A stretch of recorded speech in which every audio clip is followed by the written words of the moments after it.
Hello, everyone, and welcome to another interview for our Top 10 Inspiring Women series. Today, I am interviewing the amazing Kyra Hoffner, who wears so many hats, including she's a lobbyist for the League of Women Voters. She previously ran for Senate District 14, and now she's currently working on the People Powered Fair Maps projects, which Kyra just told me in sort of in confidence that was supposed to be a side project, but it doesn't really turn out that way, does it? So, Kyra, go ahead and for people who don't know about you yet, go ahead and give a little bit of your background. So I moved to Delaware about 20 years ago. Well, exactly 20 years ago now. And I'm in my current house 18 years. So I've actually, when I moved to Delaware, I've been in Senate District 14 the entire time. So I know my district, love the people in my district. um, so uh, I worked in Fargo in 2000, that they're going to lose the house in like 5 years or even less. And then, of course, the housing crash happened because people were doing that. So I took a couple of years for health reasons off. And then I just started. The first time I went to DC and I was like, I wanted to advocate for something, I was so nervous and intimidated by the building and intimidated by meeting Nancy Pelosi. Like I just stood there not saying anything. I basically verbally threw up on myself. And then something happened that day, my first time going to DC 8 years ago. I realized, wait a second, they work for me. I'm the people. They work for me. And just started really noticing nobody really getting involved and speaking up to these legislators and saying, hey, we want this. Or people that were speaking up weren't being heard. The grassroots people weren't being heard. And then we fast forward to 2016. I am a former New Yorker. I did not like the administration that was voted in. And I would say that pushed me further to get more involved, realizing that everything is connected. If you don't have clean water, you don't have good health. You don't get people to vote, we're not going to get anything to change. So everything is really connected. So if you're working on environment, you don't realize you're really working on health also. So it all kind of comes around and it's in me. Once I see one problem, then it just starts growing. And my poor husband, every day I come home and I'm like, we have to do this. We have to help everyone. So that's kind of like where my mindset is. And it just keeps evolving. What change do you want to see in the world, and how are you aiding that cause? Poverty.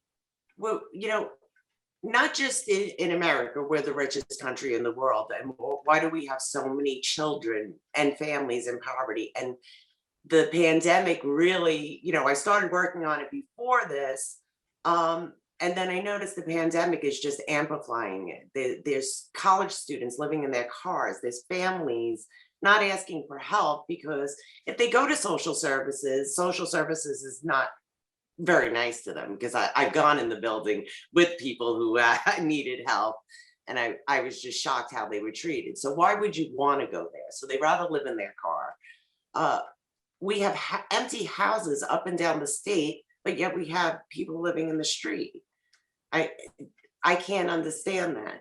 So some of the things I do, like I do a food bank monthly. I started that. I couldn't get anyone from Newcastle to come to middle of the state or down in Sussex. They do food banks. So I started one in Townsend, and I can't believe every day, every time I have one, I have it once a month. People are coming up to me and they're like, "Oh, this is a dry area. We didn't even know people needed help here." I'm getting flooded with people that need help. They have no food. That's so I really want to make sure that we create self-sustaining families and individuals so we don't have this problem. I started working on a bill last year for people experiencing homelessness.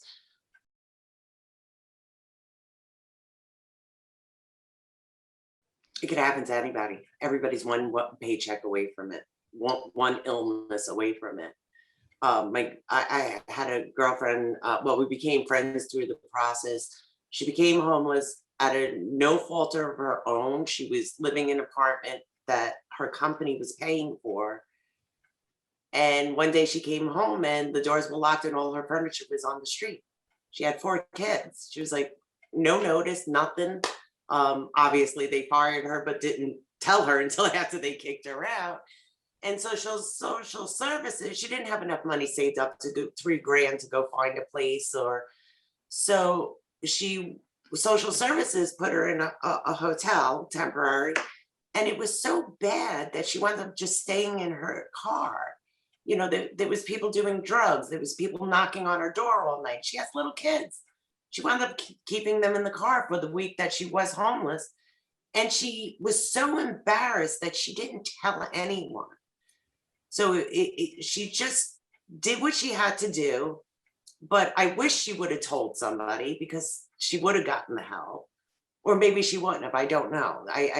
It's so hard when people call that hotline number. The help is not always there because there are so many people who need help. I'm very excited about Matt Myers opening that hotel up in Newcastle, and I really hope he does one in each county, because every county has different homelessness needs. Like in Wilmington, they have buildings and doorways where they can get out of the elements. In Kent and Sussex, they're going out in fields. Staying out in the fields. They're not being protected by the elements. Because it's farm country. There's a lot of farms down here. So when you see somebody standing on the highway down in Dover, they might have just slept in a field the night before.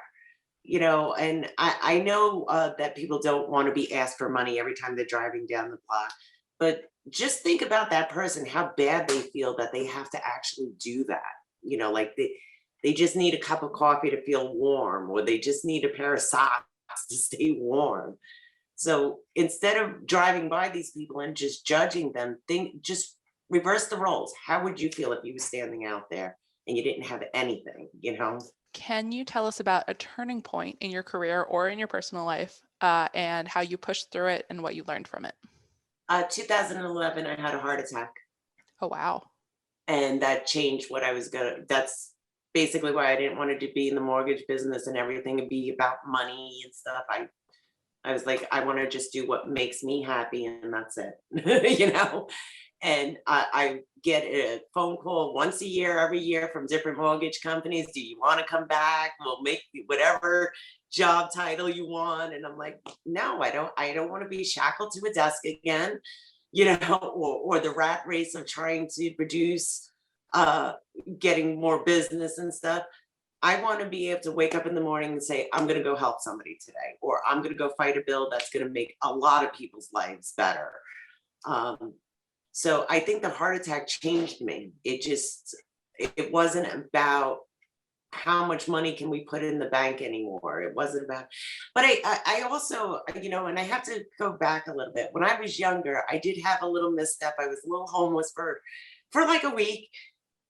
But and I do feel this, being white, this woman took me in for the week. And by the end of the week, I was able to get myself together and get a 1-room apartment, not even a studio, it was just 1 room.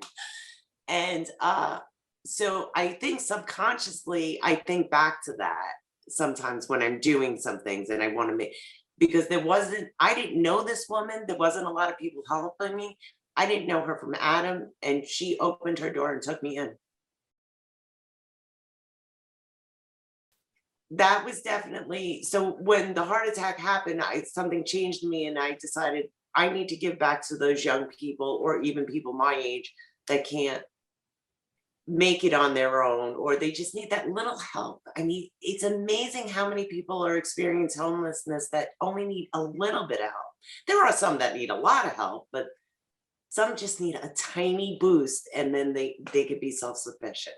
So what advice would you give someone who wants to get started, either with volunteering or with getting into politics and lobbying? Like what's the entry point? Join the League of Women Voters. I want everybody to join the League of Women Voters, but don't just join the league, join the advocacy court part. because that's how you're going to learn. And then also Network Delaware. Network Delaware, I learned how to write resolutions through them. I just learned an amazing, they're only like, oh, they're 4 years old. They just had their anniversary. They're only 4 years old, but they are so powerful in creating leaders and helping you find your path. If you have an idea in your head, they will take that idea and turn it into a policy. Um, Shanae Darby is a good example. I met her a couple of years ago because I saw her in a class. I didn't even like meet her, but she brought up a point of Black mothers dying giving birth today is higher than it was like 20 years ago.